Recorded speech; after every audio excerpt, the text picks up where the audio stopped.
esta última frase de las 5 solas hace referencia a esto, a la gloria de Dios, y el calvinismo también. Todos los reformadores, hermano, estuvieron pujando por muchos años para que hubiera una reforma, para que se reformara ¿qué? ¿Qué es lo que se tenía que reformar? La doctrina. ¿Qué era lo que se enseñaba y qué era lo que se tenía que enseñar? ¿Qué era, hermano? Que la salvación no es por obras, sino por gracia. Que la salvación no es por obras, es por gracia. ¿Qué más? Nada más para eso mataron a tantos, nada más por esas 2 cosas. Hay un punto más todavía y les dije, con este último punto voy a introducir el siguiente. El único que puede perdonar pecados es Dios. El único que perdona pecados es Dios. ¿Qué más? La última sola, ¿cuál es? Ese es el principal punto. Todas las iglesias, hermano, todas van a enseñar que Cristo murió por nosotros en la cruz del Calvario. Todas. Hasta los testigos de Jehová enseñan eso. ¿Cuál es el problema? El problema está en que en ninguna de aquellas se le da la gloria a Dios. En la mayoría de las iglesias, pon el nombre que tú quieras ponerle, en la mayoría de ellas son servicios antropocéntricos. Escuchan, son o llevan servicios antropocéntricos. Cuando un servicio de una iglesia que es bíblica debe de ser un servicio teocéntrico. Esta es la gran diferencia. ¿Cuál es la quinta sola? Solo a Dios la gloria. El servicio dominical de una iglesia y la vida de cualquiera que se dice cristiano o se ostenta como cristiano debe de estar basado en solo a Dios la gloria. Escuchen esto, y que esto quede con mucha claridad y puntualidad en nosotros. Esto es por lo que pujaron los reformadores, porque dejase de haber un servicio antropocéntrico. Esto es por lo que pujaron. Si tú vas a la Escritura, te das cuenta que la Escritura es suficiente, te conduce a, ¿cierto? ¿La segunda cuál es? ¿La segunda sola? Solo Cristo salva, ¿cierto? No hay otro mediador entre Dios y los hombres. La tercera sola, ¿cuál es? Solo por la gracia de Dios. Lo mal entendido es que el hombre, él es el que por su libre albedrío decide ser salvo, ¿cierto? Y la Biblia dice no. La Biblia dice que es solo por la gracia de Dios. ¿La cuarta sola cuál es? Solo por fe. Nosotros tenemos que depositar nuestra fe, pero nota que es una fe que Dios nos provee. También dice la misma Escritura. La misma Escritura da testimonio de que Cristo salva. La misma Escritura dice que es Dios quien me da la fe para ser salvado. Y la misma Escritura dice que solamente por esas 4 cosas a Dios merece toda la gloria. ¿Cierto? Hermano, ¿nosotros somos una iglesia reformada? ¿Por qué?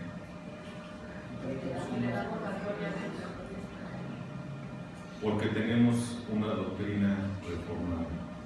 Escucha, ser una iglesia reformada no significa solamente que hayamos adoptado las doctrinas de la gracia. Ser una iglesia reformada significa que todos los días, las 24 horas del día, los 60 minutos de cada hora, tú y yo vivimos lo que la Biblia dice. Eso es ser. No es una liturgia. ¿Me explico? no es una liturgia como tal. A mí de qué me sirve que seamos bien santurrones, que aquí no digamos nada y todos callados.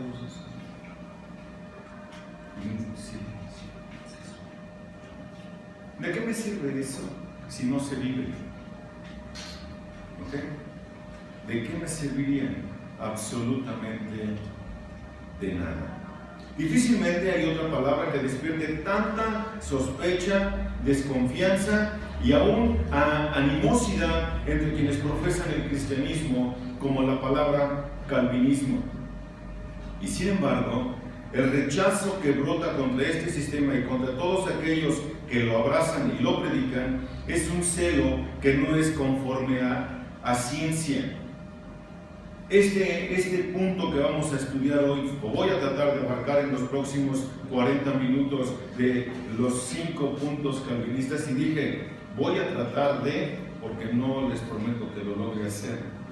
Traigo demasiada información, pero espero resumirla, espero hacerlo casi todo de memoria, y si no, ustedes me ayudan, ¿de acuerdo? ¿Sí o no? Sí. Vale, vale. Entonces vamos a empezar con Juan Calvino. Vamos a empezar con Juan Calvino. Él está de 1509 a 1564. Se convirtió al protestantismo y fue uno de los más grandes teólogos de la Reforma. Instado en Ginebra, estructuró la vida de la ciudad bajo un sistema teocrático. Esta es de las grandes cosas que pasó con Calvino.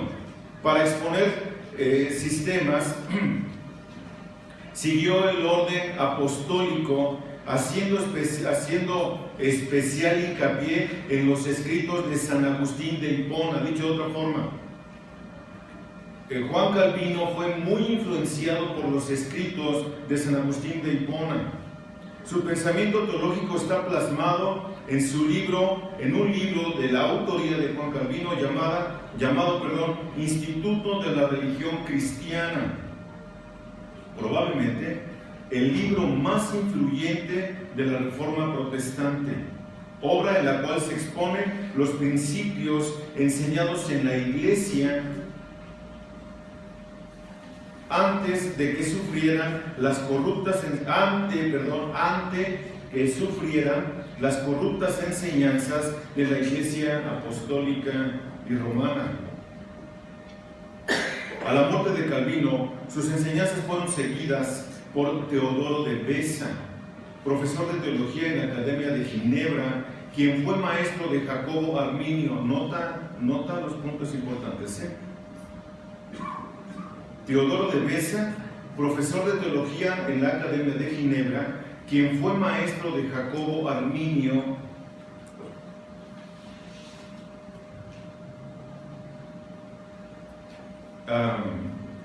Fue maestro de Jacobo Arminio, y Dick Cornet debatió algunas cosas de la doctrina con Jacobo, de la doctrina reformada, las debate con Jacobo, y quedó más confundido. Jacobo queda más confundido de lo que de por sí ya estaba, y terminó siguiendo a Dick Cornet, poniendo después así los 5 puntos del arminianismo, y ahorita entramos allá. Ahora, mis hermanos, lo que los reformadores hicieron o instaron en hacer es quitar, como ya les comentaba, el antropocentrismo, y pusieron a Dios por encima de cualquier cosa dentro de la iglesia, haciendo hincapié en que el que predica no es nada más que simplemente un vocero de la palabra de Dios. Quien debe de tener la gloria por encima de todo es Dios, por medio de ustedes y por medio de mí o de Jesús o de cualquier otro predicador que sea bíblico. Debe de conducir a la iglesia a tener una correcta adoración de Dios. Esto es por lo que pujaron los reformadores. La Biblia dice que nosotros, como predicadores y o pastores, nosotros debemos de estar capacitados para poder trazar la Escritura con la mayor precisión posible. Obviamente esto no lo tenemos de la noche a la mañana, se requiere de mucho esfuerzo, de mucho trabajo, pero precisamente ese es nuestro trabajo. Trazar la Escritura con precisión para que la iglesia adore a Dios. Ese es el punto. Procura con diligencia presentarte a Dios aprobado como obrero que no tiene de qué avergonzarse, que usa bien, que traza con precisión la palabra de verdad. Ese es el trabajo. Los reformadores pujaban porque este no es un negocio.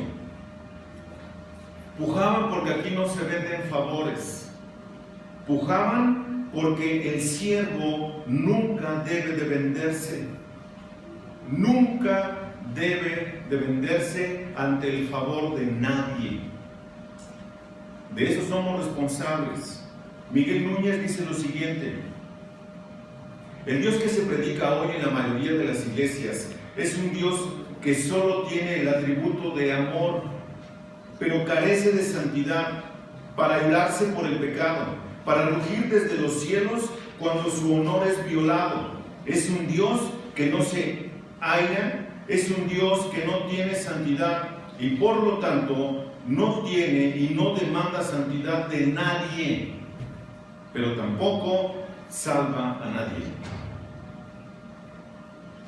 Fin de la cita. Si hay algo que los reformadores supieron hacer, fue levantar el nombre de Dios, y la forma de levantar el nombre de Dios por medio de la predicación no diluida de la palabra de Dios. Escuchen esto, mis queridos hermanos. Quien ocupa el púlpito es totalmente responsable de la adoración de Dios por su iglesia. Esa es la responsabilidad de un predicador. Marcos Green,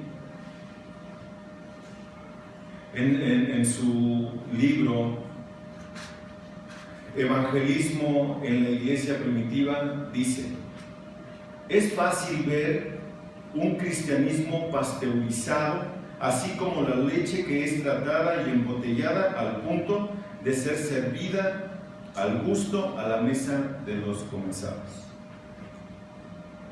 De la misma forma, vemos un evangelismo sin radicalismo que no le molesta a nadie,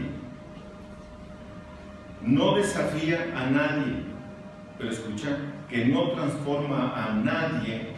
Y un evangelio que no transforma a nadie es un evangelio que no tiene nada que ver con el radicalismo transformador. Esto está muy lejos de Jesús, el extremista más grande que jamás el mundo haya tenido. Dijo: no puedes servir a Dios. Para seguirme a mí tienes que aprender primero a negarte a ti mismo. Jesús, estuvo desafiando a hombres y a mujeres a que dejaran sus raíces de vidas egoístas para seguirlo a Él. La iglesia ha domesticado a Jesús y ha debilitado las buenas nuevas. Fin de la cita. Qué espanto de iglesia hay en nuestros días, ¿no es cierto? No nos enfrentamos a nada diferente de lo que enfrentaron los reformadores. ¿Cuándo comenzó la reforma? ¿Cuándo surgen estos 5 puntos calvinistas? 1618, 101 años después. ¿Nota qué corto es el tiempo? Pablo ya escribía contra esto. Leímos como lectura previa Romanos en el capítulo 1, ¿cierto? Romanos en el capítulo, no leímos 1, leímos Romanos capítulo 3, versículos del 1 al 12. ¿Y te diste cuenta de qué habla? ¿Te diste cuenta de qué habla Romanos capítulo 3, versículos del 1 al 12?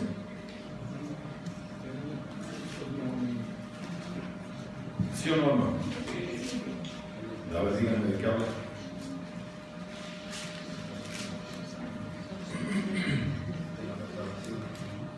¿Perdón? De la depravación. de la depravación del hombre. De eso habla. Y de lo magnífico que es Dios. Y habló del hombre. Habló de judíos y de no judíos. ¿Te das cuenta cómo solamente hay que venir a la Biblia?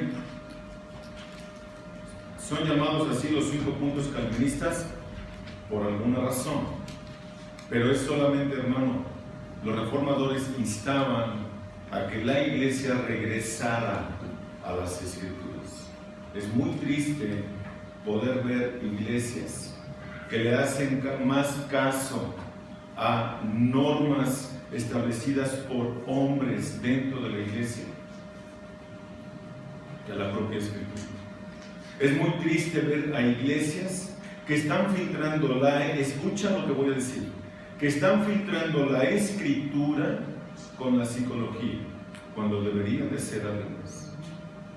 Es muy triste ver cómo las iglesias no predican el pecado para no ofender o incomodar a los oyentes, así perder adeptos y dejar de tener dinero. Es muy triste cómo la iglesia ha cambiado el evangelio por la prosperidad. Y si nosotros, hermanos, decimos que somos una iglesia con doctrina reformada, yo les invito a que vivamos esta doctrina reformada. Yo les invito a que hagamos a un lado nuestros egoísmos, nuestras pretensiones personales, y que vivamos la Biblia, que prediquemos la Biblia, que hablemos Biblia, que pensemos Biblia. Eso les invito a hacer. Esto es comenzar una reforma. Hace no muchos años, en mi percepción, llegó la reforma a Latinoamérica. Escucha, en mi percepción. Es sumamente importante que nosotros podamos entender perfectamente qué es lo que hizo el sínodo de Dort y contra qué lo hizo. No son llamados los 5 puntos calvinistas, no porque Calvino los haya instituido. Fueron llamados así en respuesta a 5 puntos que había escrito Jacobo Arminio. ¿Y escuchaste quién era Jacobo Arminio? Se desvió de la doctrina. El primer punto calvinista, ¿cuál es? La depravación total. La depravación total. Y Jacobo Arminio decía que no. Él estuvo aquí y se desvió, hermano. No logró entender lo que son las doctrinas de la gracia. Entonces, remontándonos un poquito una vez más en la historia, en el año 1610, Jacobo Arminio, cito ahora Arminio, un profesor holandés, muere y sus enseñanzas son formuladas por sus seguidores, conocidos como arminianos. En 5 puntos principales de doctrina, hasta ese momento la Iglesia de Holanda, en común con la mayoría de las iglesias protestantes de Europa, habían adoptado las confesiones de fe de Bélgica y Heidelberg, las cuales se apegan a las enseñanzas reformadas, es decir, las enseñanzas calvinistas. Sin embargo, los arminianos querían cambiar esta posición y presentaron sus 5 puntos en la Reforma de una forma de queja o protesta ante la corte holandesa. Los 5 puntos del arminianismo son los siguientes. 1, no los voy a explicar, solamente los cito y nos vamos. El primer punto de los arminianos es el libre albedrío o la capacidad humana de decidir sobre. Este punto enseñaba que el hombre, aunque afectado por la caída de Adán, tenía la capacidad espiritual de escoger el bien espiritual y era capaz de ejercitar fe en Dios a fin de recibir el Evangelio y de este modo obtener por sí mismo la salvación. Parece bien, hermano, parece bien. Quien conoce la Escritura dice, ahí está. Quien medio conoce la Escritura se hace bolas, hermano. Punto número 2. La elección condicional. Este punto enseñaba que Dios puso sus manos sobre todos aquellos individuos que Él sabía o preveía que iban a responder al Evangelio. Dios eligió a aquellas personas que Él vio que querrían ser salvadas por medio de su libre albedrío, a pesar de su estado natural caído. Por supuesto que, de conformidad al primer punto del arminianismo, este estado no era de caída total o la depravación total. Tercer punto del arminianismo: la redención universal o expiación general. Este punto enseñaba que Cristo murió para salvar a todos los hombres, pero solo de un modo potencial. La muerte de Cristo hizo posible que Dios perdonara a los pecadores, pero únicamente a condición de que ellos creyeran. Cuarto punto arminiano: la obra del Espíritu Santo en la regeneración está limitada por la voluntad humana. Este punto enseñaba que el Espíritu Santo, cuando comienza la obra de traer a una persona a Cristo, puede ser eficazmente resistido. Escucha esto: puede ser eficazmente resistido y sus propósitos frustrados. No podría impartir vida a menos que el pecador quisiera voluntariamente aceptar la obra de redención. Por eso le pone la obra del Espíritu Santo una regeneración limitada a la voluntad humana. Y el quinto y último punto arminiano es la caída de la gracia. Este punto enseñaba y está vigente hoy, que un hombre salvo podría final y definitivamente perder su salvación. Esto es, por supuesto, el resultado lógico y natural de todo el sistema. Es decir, si el hombre debe tomar la iniciativa en su salvación, es él quien debe de tener la responsabilidad del resultado final. ¡Qué atroz! ¡Qué atroz! Si alguien de los que están aquí creen que pierde su salvación, estás perdido. Si tú crees que aportaste algo para ser salvo, estás perdido, porque así como tú aportaste, así también la pierdes. Ese es un problema. Los 5 puntos del arminianismo fueron presentados al Estado y fue convocado un sínodo nacional de la Iglesia para reunirse en Dort en 1618 para examinar las enseñanzas de Arminio a la luz de las Escrituras. El sínodo de Dort sostuvo 154 sesiones durante un periodo de 7 meses, pero al final no se pudo encontrar ninguna base sobre la cual reconciliar un periodo para reconciliar el punto de vista arminiano. O sea, no encontraron bases bíblicas, es a lo que me refiero. No encontraron una base bíblica para soportar los 5 puntos arminianos. Con lo expuesto por la palabra de Dios, entonces el sínodo de Dort formuló sus 5 puntos del calvinismo para contrarrestar al sistema arminiano, afirmando así la postura sostenida por la Reforma y formulada por el teólogo francés Juan Calvino. Algunas veces estos puntos son presentados en forma de un acróstico y forman la palabra tulip. Hermano, mira, los pronunciaré en inglés, pero mi inglés no solamente es malo, sino es pésimo. Entonces, es total depravity, unconditional election, limited atonement. ¿Está Samuel? Ya se fue Samuel. Si no es el rato, mi hermano, todavía. Total atonement, irresistible calling y perseverancia of the saints, la perseverancia de los santos, el llamamiento eficaz, la redención limitada, elección incondicional y depravación total. Lo dije de abajo hacia arriba. Esto es lo que pusieron los hermanos que se reunieron en el sínodo de Dort para promulgar 5 puntos para contrarrestar la mala enseñanza bíblica que los arminianos estaban poniendo en el texto.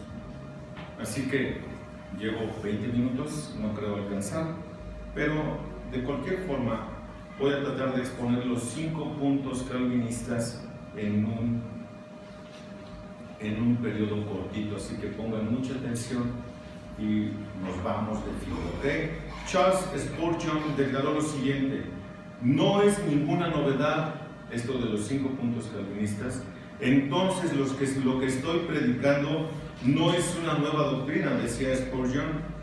Amo proclamar aquellas grandes doctrinas antiguas apodadas calvinismo, porque son verdaderamente la verdad revelada de Dios tal como es en Cristo Jesús. Fin de la cita. Fíjate, Spurgeon ya decía esto, y para nosotros qué bien nos hace estar meditando sobre esto para que los conozcamos, hermanos. Esa es mi intención solamente, conocer a grandes rasgos. ¿Quieres más información? Investiga, hermano. Yo hice mucho y voy a tratar de los chiquitos para que los podamos entender, ¿ok? Antes de comenzar de lleno, si alguien aquí no los conoce, hermano, no te preocupes, voy a tratar de hacerlo muy claro, conciso, pero muy claro. Pero te voy a pedir que me ayudes, que me apoyes en oración, para que sea el Espíritu Santo quien trate en cada uno de nosotros. Eterno Padre, te damos muchas gracias por tu hermosa palabra. Mi Señor, gracias porque hoy tenemos la oportunidad de meditar en las doctrinas de la gracia, la doctrina que tu hermosa palabra revela.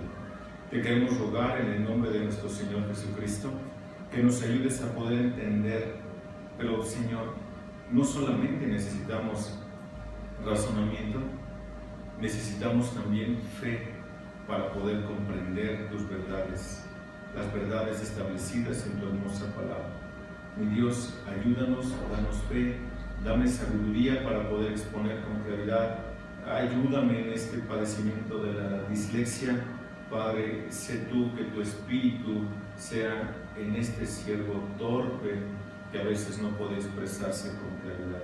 Ayúdame, Dios, para que a mis hermanos sean edificados de la misma forma por tu Santo Espíritu. En el nombre de Jesús te lo pedimos. Amén. Muy bien, entonces la depravación total. La depravación total no es o no debemos de interpretar que el hombre es súper archirequete recontra perverso y un potencial depravado. No está refiriéndose a eso el texto. ¿Por qué? Porque hay muchas personas que ni creyentes son, que son buenas, ¿no es cierto? Hacen muchas labores altruistas, ayudan a los necesitados. Escucha, más que tú y que yo. ¿Eso es que están depravados? Sí, pero no está refiriéndose entonces el punto a que todo el ser humano potencializa su depravación y así vive por siempre. No. El primer punto calvinista, que es la depravación total, se refiere específicamente a que somos pecadores de la coronilla hasta la punta de los pies. Fuimos concebidos en pecado, es a lo que se refiere el texto.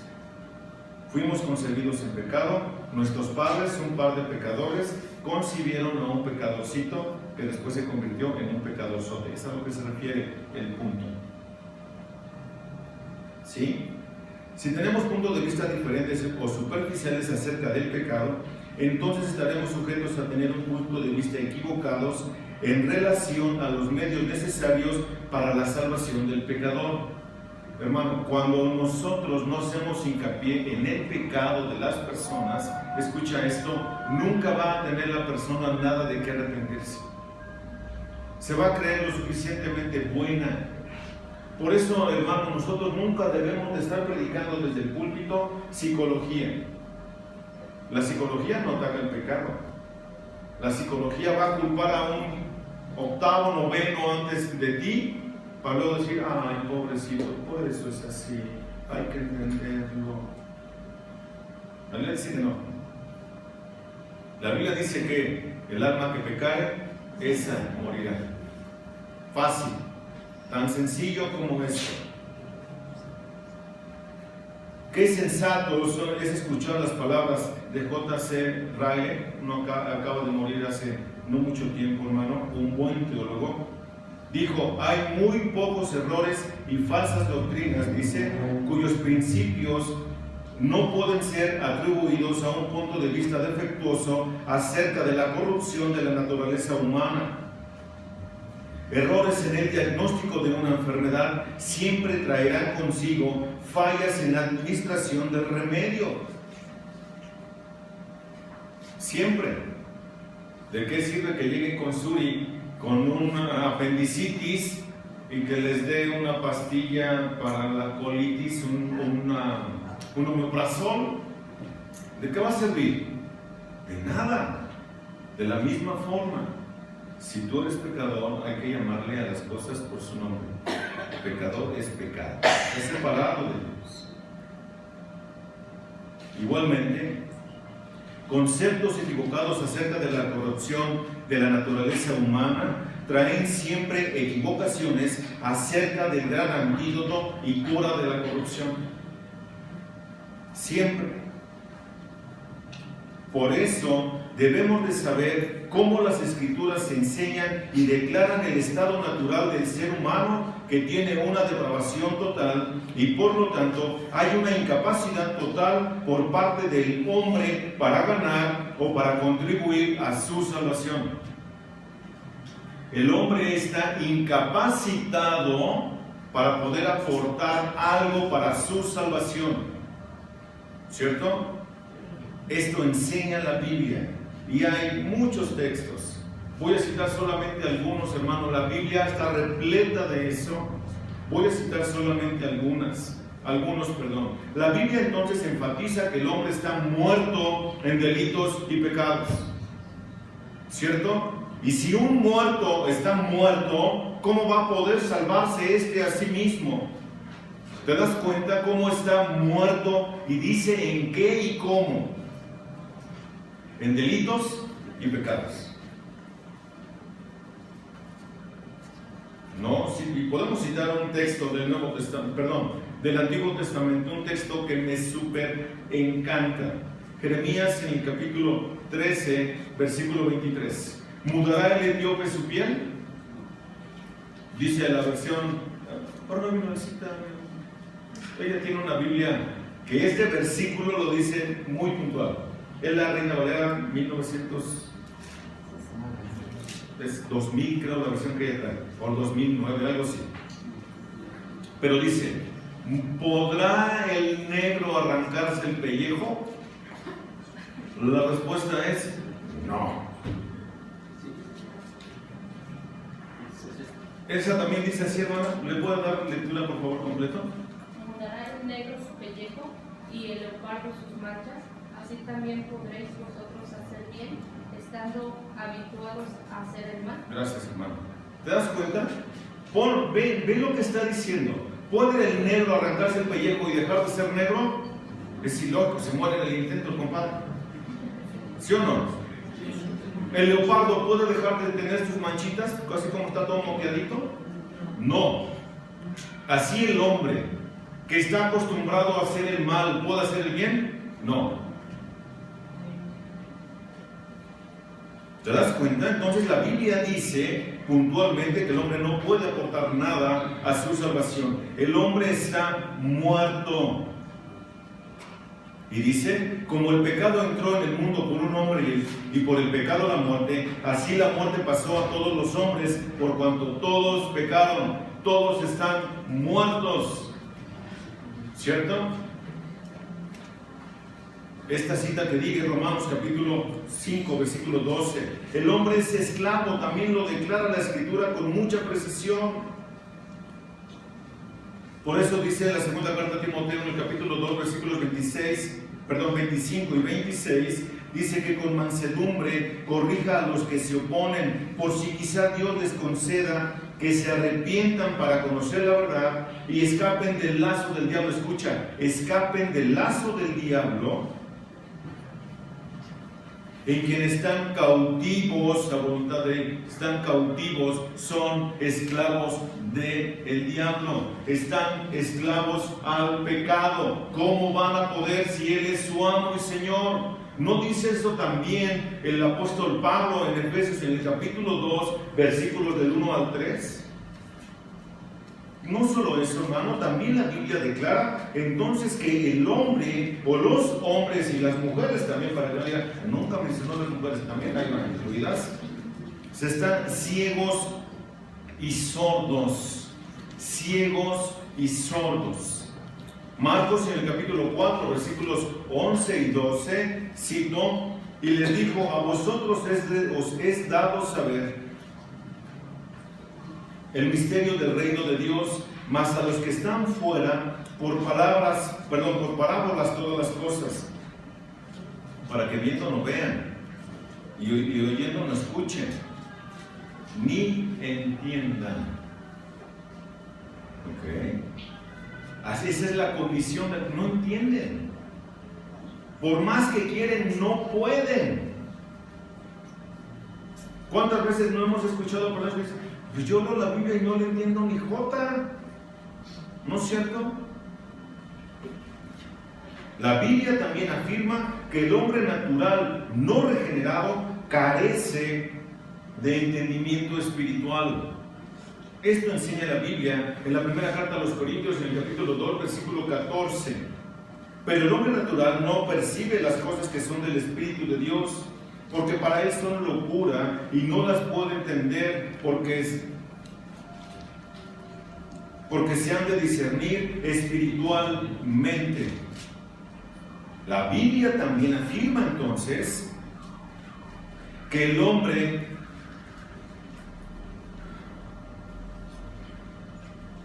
es naturalmente pecaminoso, que va de continuo solamente haciendo mal. No lo afirmó Jeremías otra vez, ¿no es cierto? ¿Pueden ustedes dejar de pecar estando acostumbrados a eso? El Salmo 51:5 dice: he aquí, en maldad he sido formado, y en pecado me concibió mi madre.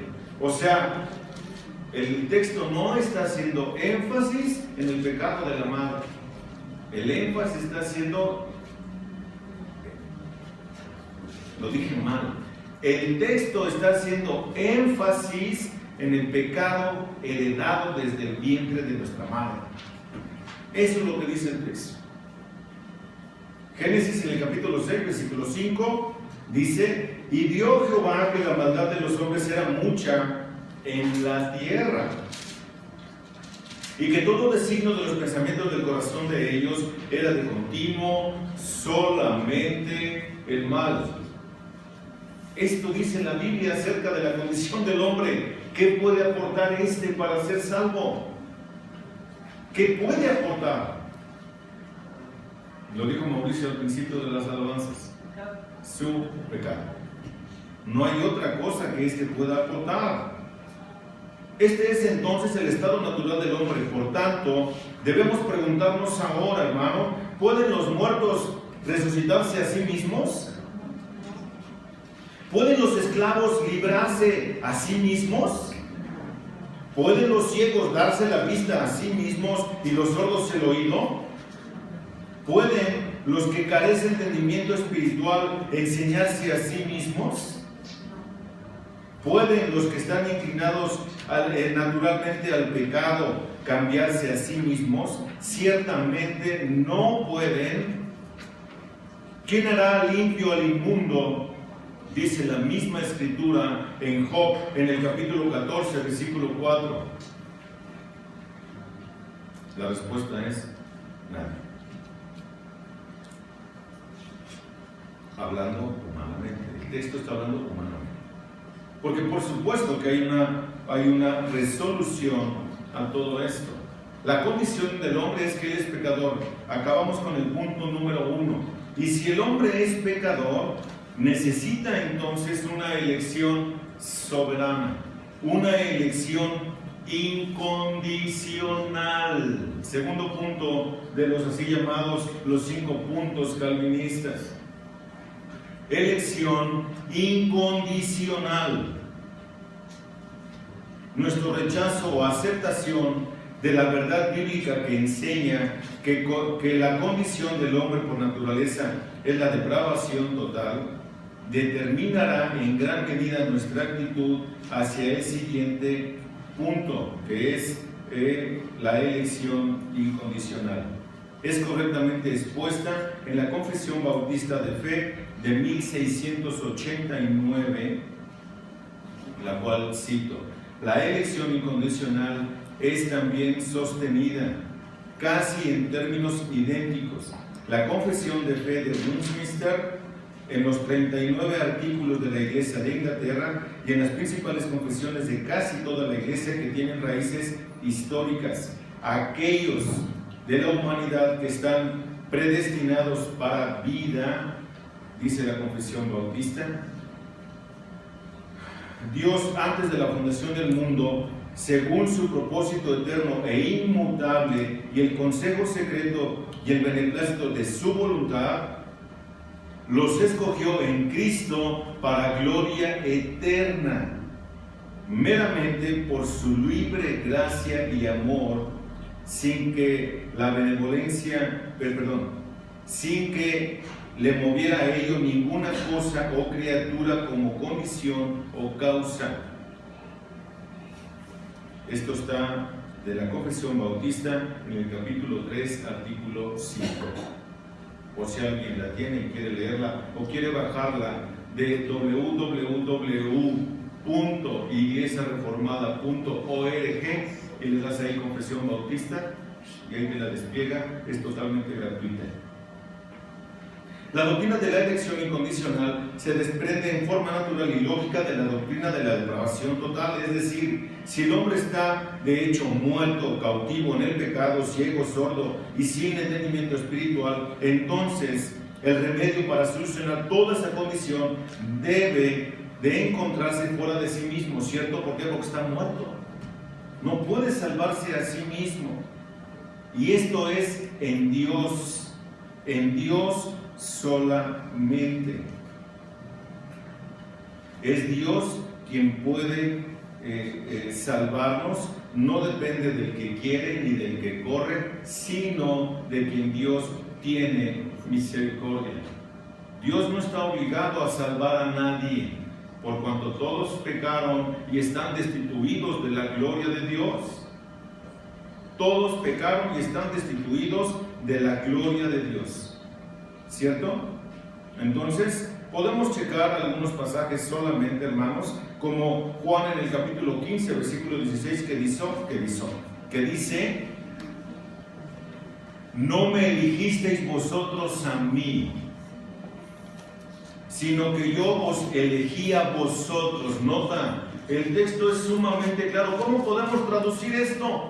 ¿Para qué le meto las palabras griegas? El texto así es clarito, hermano. No me elegisteis vosotros a mí, sino que yo os elegí a vosotros. ¿O no tiene potestad el alfarero sobre el barro para hacer de la misma masa un vaso para honra y otro para deshonra? Según dice Romanos en el capítulo 9, versículo 21. Y si nosotros vamos y llegamos Romanos, todo el capítulo 9 de Romanos, nos vamos a dar cuenta perfectamente de la elección soberana de Dios. Cuando está hablando acerca de Jacob y de Saúl, dice: no habían nacido, no habían hecho ni bien ni mal. A uno fue para salvación y el otro no. ¿Qué de complicado tiene entender eso? No, pero es que yo lo elegí. Tú no elegiste a nadie. El texto aquí es claro. No dice esto por palabras de Moisés, o más bien Pablo cita unas palabras de Moisés ahí mismo en Romanos en el capítulo 9. Yo tendré misericordia de quien yo tenga misericordia. ¿No es acaso por esto Dios soberano?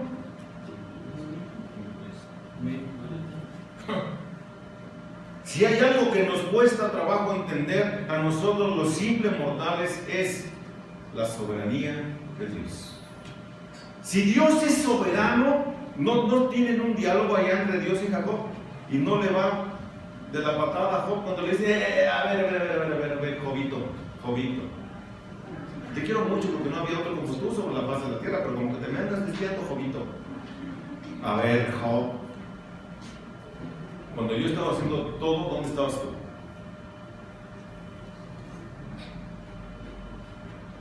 Perdón, me equivoqué.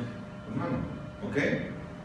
El que Dios sea soberano significa que Él es soberano. ¿Qué parte de la soberanía no entendemos? ¿No eliges tú soberanamente lo que te vas a poner de ropa día a día? ¿No eliges tú soberanamente lo que vas a comer día a día? ¿Y por qué Dios no, en su soberanía, elige a quién sabe y quién no? ¿No es cierto? Efesios en el capítulo 1, versículos 4 y 5, dice: según nos escogió en Él antes de la fundación del mundo, habiéndonos predestinado para ser adoptados hijos suyos por medio de Jesucristo, según su puro afecto, o según el puro afecto de su voluntad. Dicho de otra forma, porque Él así quiso. ¿Quién lo puede cuestionar? Si esa fue su voluntad. A ver, cuestiónalo, porque su voluntad fue que Cristo muriera clavado en la cruz del Calvario. Cuestiónalo. Padre, si quieres, pasa de mí esta copa, pero no se haga mi voluntad, sino la tuya. ¿Y la voluntad del Padre cuál fue? Que muriera clavado en la cruz del Calvario. Entonces, ¿por qué no vas a ser soberano para esto? Y un texto que me super encanta, hermano, y me puedo meter en ese y quedarme y estacionarme y explicar los demás allí, pero no lo voy a hacer, porque lo he explicado muchas veces. Romanos capítulo 8, versículos del 28 al 32, para mí es el texto así, es un diamante, ese texto. Nada más hay que entenderlo. Y a los que aman a Dios, todas las cosas que cooperan para bien, esto es, a los que conforme a su propósito son llamados. No es del que viene y escoge, es de quien Dios llama. La Biblia está repleta de eso. ¿No es cierto? No voy a acabar, hermanos. Se las doy en dos partes. O me voy de filo y trato voy en el segundo apenas, hermano. Ve la hora que es. Ya llevo una hora aquí arriba. Termino con el segundo, ¿les parece? Se las doy en dos partes, para no irnos tan rápido y entenderlo. Ok, entonces nos estacionamos en el segundo, ya llevo una hora, voy a tomar 38 minutos más para explicar. No, nada más termino de explicar y nos vamos. Hermano, vamos a ver la elección de Dios. Nos regresamos hasta Génesis. Adán y Eva tienen dos hijos. Uno se llama Abel y el otro Caín. Y Caín mató a Abel. Ahí está, rápido. 1, 2. Estamos allá mismo en Génesis, capítulo 7. En Génesis, en el capítulo 7, Dios está hablando. La narración nos dice que Dios, desde el capítulo 6, capítulo 3, empieza a hablar de la corrupción del mundo y de lo necesario que es que haya una simiente para salvación de todos. ¿Te acuerdas? Allá en Génesis, en capítulo 3, versículos del 14 al 17. ¿Sí? Luego anuncia un gran diluvio. ¿Sí o no? Sí. Y en el diluvio, ¿cuántos años habían pasado de Génesis 1, 2 a Génesis 7, el gran diluvio? ¿Cuántos años hay, hermano? 1500 años. 1500 años.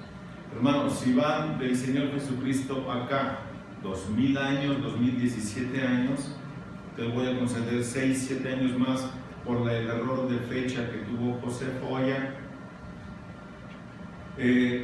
¿Cuántos miles de millones hay sobre la faz de la tierra? ¿Cuántos? No hay miles de millones. ¿Cuántos hay?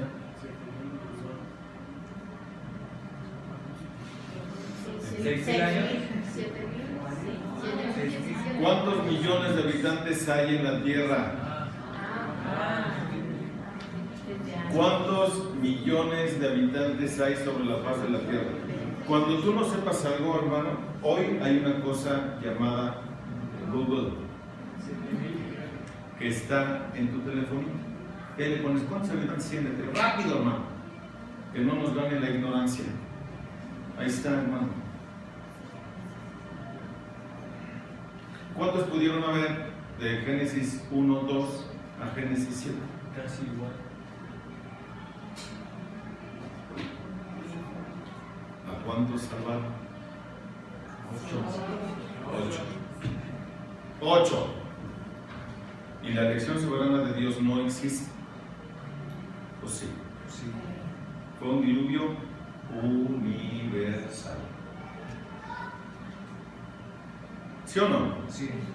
Ahora, no es del que quiere ni del que, oye, es que yo soy un chicho y yo escogí a Dios porque me convenía, porque si no me iba al infierno. Bueno, cuando sigas con ese pensamiento, sigues metido en el infierno.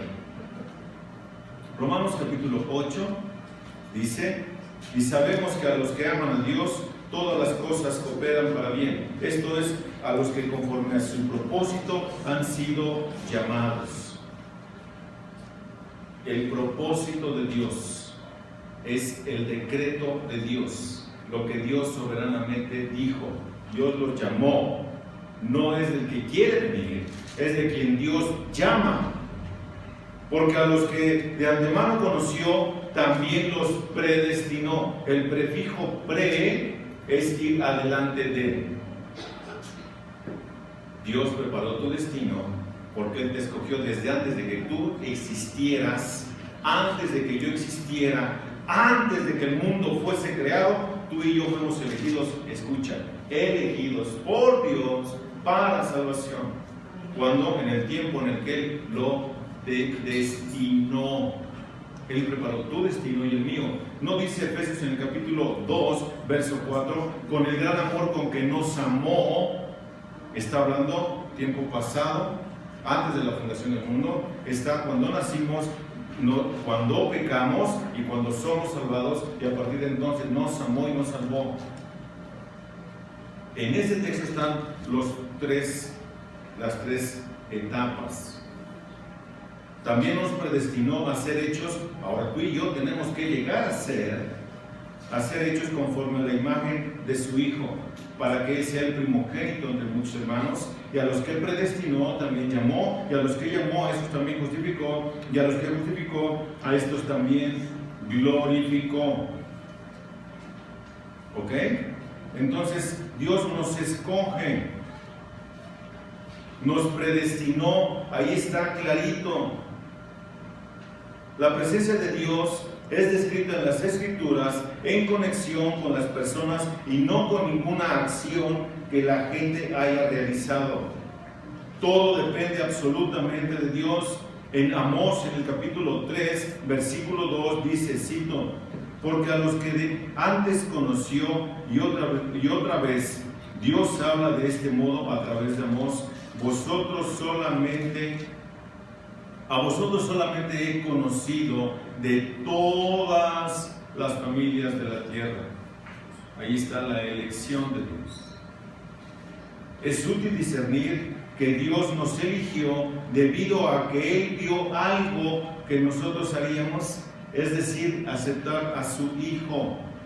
No somos escogidos debido a que realizamos la buena obra de aceptar a Cristo.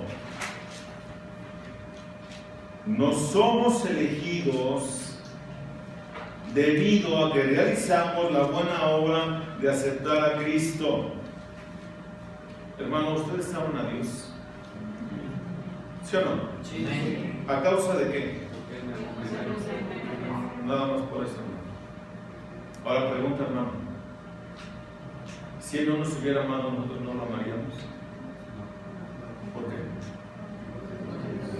Porque no podemos, porque estamos incapacitados. Ahora, ¿por qué amamos a Dios? Nosotros debemos amar a Dios, no solo porque dio a su Hijo por nosotros en la cruz del Calvario. Debemos amar a Dios por lo que Él es. Cambia entonces. Recuerda, esto no es No se trata de que un culto dominical sea antropocéntrico. Perdón, no se trata de que sea, ¿sí lo dije bien? Antropocéntrico, ya me hice buenas palabras. Se trata de que sea teocéntrico. No está depositado nada en mí para yo hacer. Dios, Él es todo, en todos y por todos. Ese es Dios. Sino que somos escogidos para hacernos capaces de aceptarle. ¿Nota cómo cambia? Porque somos hechura suya, creados en Cristo Jesús para buenas obras. Tampoco sirve decir que Dios previó a todos aquellos que creerían y que por eso los escogió. No es así. Hechos en el capítulo 13, versículo 48 deja esto muy en claro. Y creyeron todos los que estaban ordenados para vida eterna. Escucha cómo se limita. Elección incondicional, es la elección de Dios. Y creyeron todos los que estaban predestinados para vida eterna. Los que no estaban determinados para vida eterna, ¿qué crees que pasó con ellos? No creyeron. De igual manera, decir que necesitamos fe cuando aceptamos a Cristo y que Dios previó esta fe y por lo tanto nos eligió, solamente nos conduce a un paso más hacia atrás. ¿Por qué? ¿De dónde obtuvimos la fe? ¿De dónde? De Dios. ¿No dice eso Efesios capítulo 2, versículo 8 y 9? Porque por gracia sois salvos por medio de la fe, y esto no de vosotros, pues es un don de Dios, no por obras, para que nadie se gloríe. Tan fácil como es. Ciertamente, en lugar de argumentar en contra de estas cosas, deberíamos estar haciendo lo que el Espíritu Santo nos manda a través del apóstol Pedro cuando dice, allá en la segunda carta de Pedro, en el capítulo 1, versículo 10, por lo cual, hermanos, tanto más procurad hacer firme vuestra vocación y elección. Vocación y elección. ¿Cuál es tu vocación, hermano? Yo de vocación soy estilista. Yo de vocación soy doctor, profesor, ingeniero. ¿Qué eres? Hijo de Dios, cristiano, elegido por gracia. Por eso, comportémonos conforme a la vocación con que fuimos llamados, dice Colosenses en el capítulo 3, versículos del 10 en adelante. Vocación y elección. ¿Para qué fuimos elegidos por Dios? Según Efesios capítulo 1, versículos del 3 al 6. ¿Para qué? Para la alabanza de la gloria de Dios. A Dios sea la gloria. Las predicaciones deben de ser teocéntricas. Los cantos deben de ser teocéntricos. La predicación debe de ser teocéntrica. El servicio entre nosotros debe de ser teocéntrico. Mi servicio a mis jefes, a mis empleadores, debe de ser teocéntrico.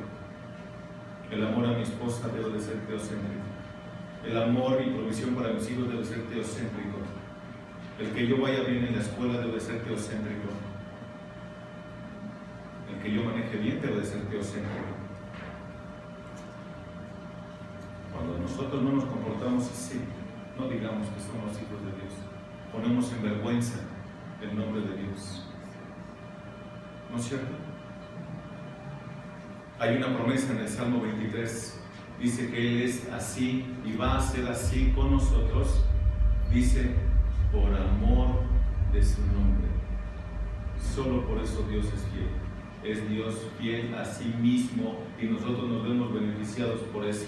¿No merece Dios toda la gloria?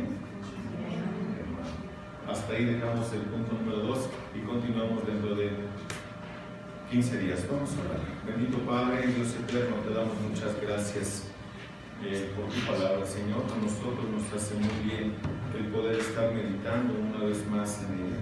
Te rogamos que nos ayudes a poder entenderlo, que nos ayudes a bajarlo a nuestro corazón y que nos ayudes que con nuestro cuerpo físico, con nuestra mente, con nuestras fuerzas, podamos darte a ti, solo a ti, toda la gloria, la honra y la alabanza. Porque nos rescataste de nuestra vana manera de vivir. Nos diste vida cuando estábamos muertos en delitos y pecados. Nos elegiste para traernos a ti cuando estábamos perdidos. Nos diste vida, Señor, porque estábamos muertos en delitos y pecados. Gracias, Padre, porque fuimos predestinados a vida eterna, pero ayúdanos a entenderlo, Señor, y no a enorgullecernos tontamente pensando que somos mejores que otros. Señor, ayúdanos a celebrar la reforma todos los días de nuestra vida hasta que tú vengas por tu iglesia. Celebrar la reforma es meditar tu palabra, vivir tu palabra, creer en Cristo, recordar el sacrificio de Cristo. Ayúdanos a hacerlo, Señor. No que pensemos que porque ya pasó el 31 de octubre, ya pasaron los 500 años, entonces yo me olvido de vivir consagrado a ti. No, Dios, ayúdanos a impactar a nuestra sociedad, a nuestro trabajo, a nuestras familias, a nuestros vecinos, con nuestras vidas que han sido reformadas por tu palabra, por tu Santo Espíritu y por el sacrificio de Cristo clavado por nosotros en la cruz del Calvario. Es en el nombre de Jesús en quien te damos gracias, eterno Padre. Amén.